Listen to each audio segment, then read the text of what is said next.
I think it is time we address the shadows and the actions that occur in them.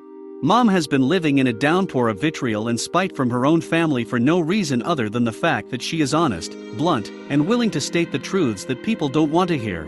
Well, guess what? Despite what she'll say about me being like my dad, I'm also a lot like her. If you aren't here for the truth, then move on.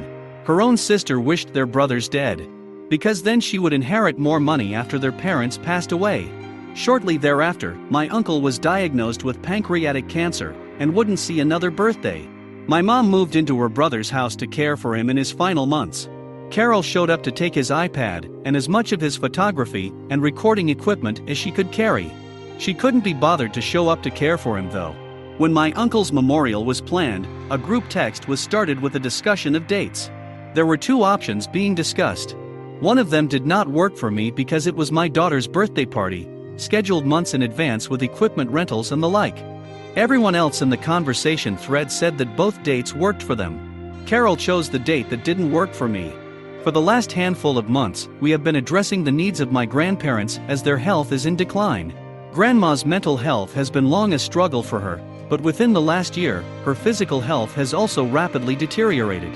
After spending nearly every day driving back and forth from one side of town to the other, my mom finally moved into her parents' house to help care for her mother.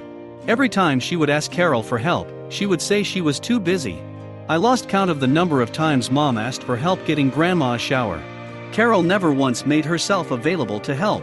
Even when she was already at the house, she couldn't help get Grandma moved into the shower. As it became apparent that a new situation was needed, Carol offered to have Grandma and Grandpa live with her. Now, bear in mind, Grandma has stated she doesn't like being at Carol's because that is where she fell. Last time she visited that house, she slipped and fell and Carol's treatment was to take Grandma home and leave her there. Mom was informed of the fall later and then took Grandma to the hospital to ensure there was no threat to her health since she is on blood thinners and prone to injury. If Carol had been any sort of suitable RN, she would have done this herself. But because that would have involved going out of her way to help someone else, it was never going to happen. But I digress. Grandma verbalized not wanting to go there. Shortly after Thanksgiving, Carol received a call from Grandpa that Grandma was not doing well. Instead of responding to the call, Carol called Mom and said if she's not dead tomorrow, I will deal with it then. Of course, Mom immediately drove over, took Grandma to the hospital, and had her treated. It was decided she needed supportive care in a live-in facility or with a live-in caregiver. She was placed in a nursing facility temporarily until a more suitable living arrangement could be coordinated. Mom did the work to find a suitable living situation. She did research, made calls, did all the legwork. She alone found the facility we would be moving Grandma and Grandpa into shortly thereafter.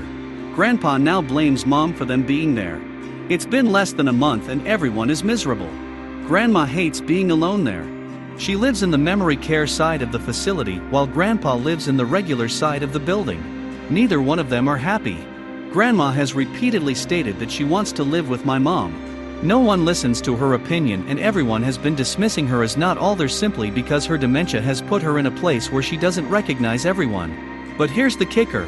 She recognizes the people who show up for her. She never questions who Patty is. She knows. She's said many times that she's her favorite daughter. She's also said that the others don't show up, don't help, and don't care about her. Her experience is very real, but no one else in the family will validate it because it makes them look bad. They shrug her off and try to minimize her opinions simply because her mind doesn't fire as quickly as it once did. Rather than listen to her and care for her when she expresses her wants and needs, they have all told her to do what they say and insist that they should decide what's best. Mom is the only one who listens to Grandma and tries to actually make her happy. Everyone else is more concerned about their own happiness. On that day when Mom took Grandma to the hospital, Grandma handed over all her jewelry to ensure it wouldn't get lost or stolen.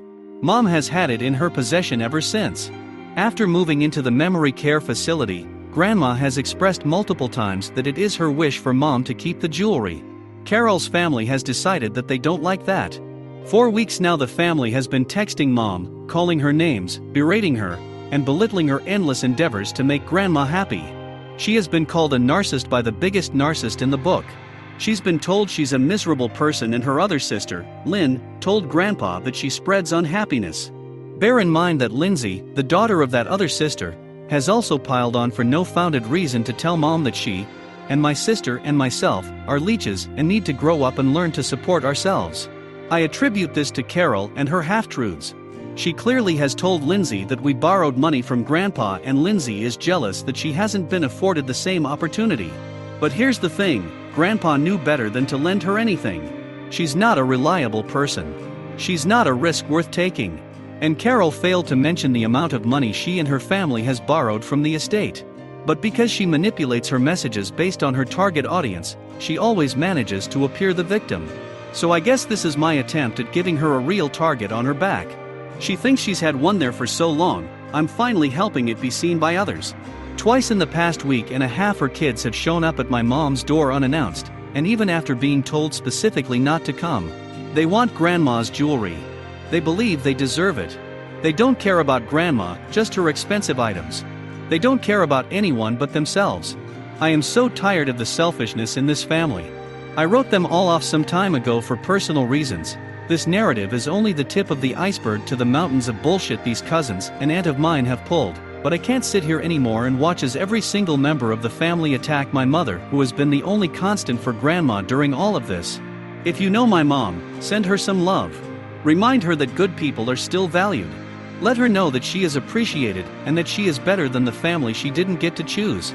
If you know the rest of my family, I won't tell you how to feel about them, but I will ask that you take their stories with a bucket of salt. Know that they will always tell a half story in order to maintain a visage of innocence. They haven't had true difficulties in life to overcome, so they create problems out of nothing in order to have fodder for sympathy.